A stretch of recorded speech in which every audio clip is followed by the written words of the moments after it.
নমস্কাৰ বন্ধু বান্ধৱীসকল, এটি নতুন ভিডিঅ'লৈ আপোনালোকক স্বাগতম জনাইছোঁ। এতিয়া চৌদিশে ভোগালীৰ উৎসৱ উদযাপনৰ প্ৰস্তুতি তুংগত। অসমৰ চৌদিশে এতিয়া ভেলা পুঁজিৰ লগতে যিসকলে ভেলা পুঁজিৰ সৈতে জড়িত হৈ আছে তেওঁলোকে বিভিন্ন চিন্তাৰে নতুন নতুন চিন্তাৰে ভেলা পুঁজিৰ লগতে বিভিন্ন ধৰণৰ সৃষ্টিশীল চিন্তাক বাস্তৱ ৰূপ দিয়াৰ কাৰণে চেষ্টা চলাই আহিছে আৰু তেনে এক প্ৰচেষ্টা অব্যাহত ৰাখিছে দৰং জিলাৰ পশ্চিম প্ৰান্তৰ বিষ্ণুপুৰ গাঁৱৰ কেইগৰাকীমান উদীয়মান ডেকা ল'ৰাই। গতিকে ভিডিঅ'টি আপোনালোকে আৰম্ভণিৰ পৰা শেষলৈকে উপভোগ কৰক, লগতে কেনে পায় জনাবলৈ নাপাহৰিব।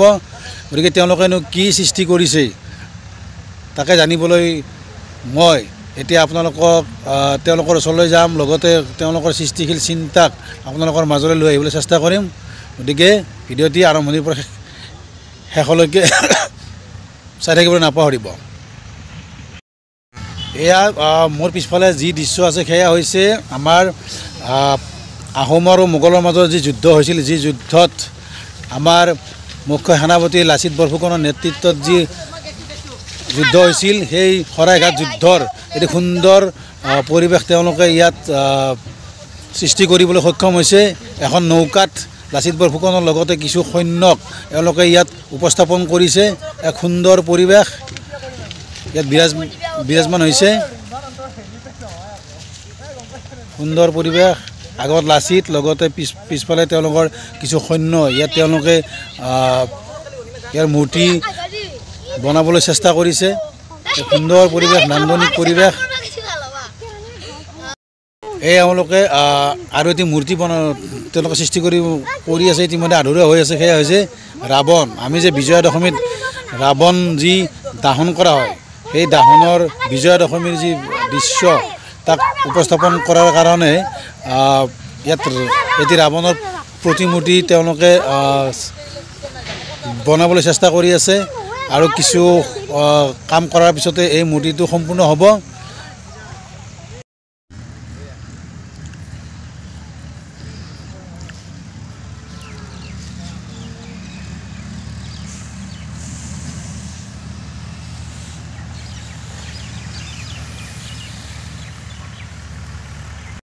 এয়া হৈছে বীৰ চিলাৰায়ৰ মূৰ্তি।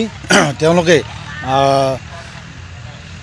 এই বীৰ চিলাৰায়ৰ মূৰ্তি নিৰ্মাণৰ ক্ষেত্ৰত তেওঁলোকে সুন্দৰভাৱে সক্ষম হৈছে। আৰু ইয়াৰ আঁৰত যি এগৰাকী ব্যক্তি জড়িত হৈছে, মৃন্ময় শিল্পী। গতিকে তেওঁৰ সৈতেও আমি কথা পাতিম। তেওঁলোক ইতিমধ্যে ব্যস্ততাৰ মাজতে খোৱাত ব্যস্ত হৈ আছে কিছু জিৰণি লৈ। গতিকে মই নাওখনৰ ভিতৰত তেওঁলোকে খোৱালত ব্যস্ত হৈছে, গতিকে তালৈকে যাম, সম্পূৰ্ণ কথাখিনি জানিবলৈ চেষ্টা কৰিম। সম্পূৰ্ণ পৰিৱেশটি আকৌ এবাৰ আপোনালোকক দেখুৱাবলৈ চেষ্টা কৰিছোঁ। আৰু উৰুকা দিনাৰ পৰা আৰু হয়তো 2 দিনমান পিছৰ পৰা তেওঁলোকে ইয়াত লাইটিঙৰ ব্যৱস্থা কৰিব। এক সুন্দৰ পৰিৱেশ ইয়াত বিৰাজমান কৰিব। আহিব সকলো এই সুন্দৰ পৰিৱেশ উপভোগ কৰিবলৈ। স্থানটো কৈ দিছোঁ, পশ্চিম দৰং অঞ্চলৰ বিষ্ণুপুৰ গাঁৱত। ওচৰতে আছে আমাৰ বিষ্ণুপুৰ চক, নীলাৰ চক। গতিকে নীলাৰ চকৰ ওচৰতে এই সুন্দৰ অনুষ্ঠান তেওঁলোকে সৃষ্টি কৰিবলৈ সক্ষম হৈছে সুন্দৰ সুন্দৰ মূৰ্তিৰে।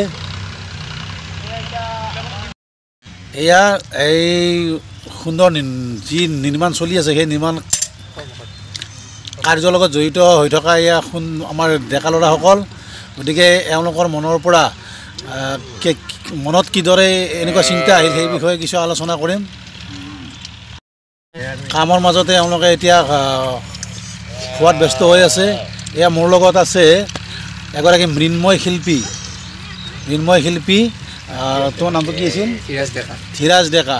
এওঁ বিভিন্ন সময়ত দুৰ্গা পূজা বা সৰস্বতী পূজাৰ লগতে আমাৰ যিবোৰ পূজা অনুষ্ঠিত হয়, সেই পূজাৰ যিবোৰ মূৰ্তি আমাৰ এই পশ্চিম দৰং অঞ্চলত প্ৰয়োজন হয়, এওঁ বনায়। গতিকে প্ৰথমে তোমাক মই মোৰ চেনেললৈ স্বাগতম জনাইছোঁ। এই যি ভেলা পুঁজিৰ লগতে তোমালোকে যে এইটো চিন্তা কৰিলা যে আমাৰ যে শৰাইঘাটৰ ৰণ, সেই শৰাইঘাটৰ ৰণৰ যি চিত্ৰ তোমালোকে ইয়াত উপস্থাপন কৰিবলৈ চিন্তা কৰিলা, এই চিন্তাটো কেনেকৈ আহিল তোমালোকৰ মনলৈ? এইটো আমি তিনিজন ল'ৰাই মানে আমি এক জেগাত বহিছিলোঁ আমি এদিন। আচ্ছা, বিহুৰ আগতে আমি মানে সম্পাদক সভাপতি এনেকৈ বহিছিলোঁ আমি। আছে আমাৰ লগতে সঞ্জীৱ আছে সম্পাদক আৰু সভাপতি আছে আমাৰ লগতে। তো বহি আমি এদিন মানে হোটেলত বহিছিলোঁ, বহি আমি আলোচনা কৰিছিলোঁ বোলে আমি আগতকৈ অলপ বেলেগ কৰিব পাৰি নেকি এক্সট্ৰা। তাৰপিছত এওঁলোকে মোক ক'লে বোলে ধীৰাজ তুমি এইখিনি হেল্প কৰিব লাগিব। তো সভাপতি সম্পাদকে হেল্প কৰিব লাগিব বুলি কওঁতে মই কৈছোঁ ঠিক আছে মই যিমানখিনি পাৰোঁ মই হেল্প কৰিম। যিহেতু কৰিম বুলি আমি ল'লোৱে। মানে শৰাইঘাটৰ যিটো আমাৰ ৰণৰ দৃশ্য নাওলৈ কেনেকৈ বিলাসীতে গৈছিলে তো সেই মোগলৰ সৈতে, তো সেই দৃশ্যখিনি মানে দেখুৱাবৰ কাৰণে আমি যিমানখিনি পাৰোঁ চেষ্টা কৰিম বুলি মই কথাটো দিলোঁ। আৰু দিয়াৰ পিছত তেওঁলোকেও লগে ভাগে লাগিলে মোৰ লগত। লগাৰ পিছত আমি এনেকৈ লাগিলোঁ আৰু লাগোতে এতিয়া বৰ্তমান এইখিনি হৈ উঠিছে। কিমানখিনি দেখুৱাব পাৰিছোঁ গম পোৱা নাই বাৰু মই সেইখিনি ৰাইজৰ ফালৰ পৰা। আৰু এতিয়া বৰ্তমান বহুতকেইটা নিউজ চেনেলো আহিছে ইয়াতে, নিউজ কৰি গৈছে। প্ৰাগ নিউজ, তাৰপিছত NKTV এনেকৈ বহুতকেইটা আহি গৈছে, কিষাণ নিউজ আহিছে। হয়, এনেকৈ আমি লাগি আছোঁ। আৰু বৰ্তমান এতিয়া ৰাৱণ এটা বনাই আছোঁ। যোৱাকালি এইটো আমাৰ সিদ্ধান্ত হৈছিলে যে আমি ৰাৱণ এটাও বনাম, এনেকৈ সেইটো বনাইছোঁ। আৰু আমি বীৰ চিলাৰায়ৰ প্ৰতিমূৰ্তি এটাও বনাইছোঁ আমি। আগৰ ফালে আছে আমাৰ চিলাৰায় প্ৰতিমূৰ্তিটো। এনেকৈ আমি কৰি আছোঁ। আৰু তোমালোকৰ যি সেই সুন্দৰ চিন্তা মোৰ লগতে নিশ্চয় মোৰ যি দৰ্শক আছে সেইসকলে নিশ্চয় তোমালোকৰ এই চিন্তাক শলাগ নোলোৱাকৈ নাথাকিব। বঢ়িয়া। মৃন্ময় শিল্পী ধীৰাজৰ লগতে সহযোগিতা আগবঢ়োৱা যিসকল সদস্য আছে তেওঁলোকৰ নামসমূহ মই জানিবলৈ চেষ্টা কৰিম। মোৰ নাম শ্ৰী লিকু ডেকা। নমস্কাৰ, মোৰ নাম শ্ৰী সঞ্জীৱ ডেকা। নমস্কাৰ, মোৰ নাম শ্ৰী জিতুমণি ডেকা। নমস্কাৰ, মোৰ নাম শ্ৰী কৃষ্ণ কমল ডেকা। নমস্কাৰ, মোৰ নাম শ্ৰী বিপ্লৱ ডেকা। নমস্কাৰ, মোৰ নাম শ্ৰী ধীৰাজ ডেকা। ইয়াতে যিখিনি মই কাৰুকাৰ্য দেখিলোঁ ইয়াৰ উপৰি আৰু ইয়াত কিবা আৰু কৰণীয় কিবা আছে নেকি?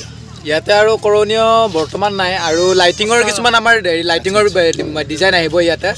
আৰু পোষ্টাৰ আমি মাৰা নাই, শৰাইঘাটৰ ৰণ বুলি আমি কৰা নাই। তো অহা কাইলৈকে আমাৰ সেইখিনি হ'ব, লাইটিঙৰ কামখিনিও হ'ব।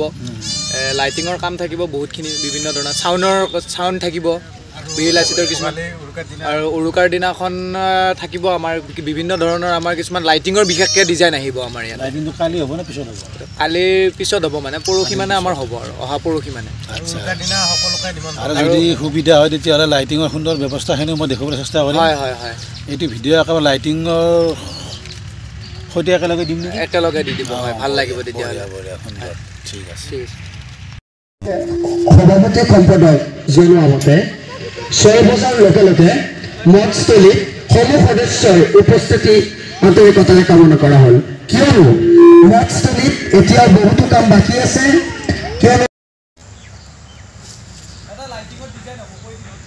আচ্ছা।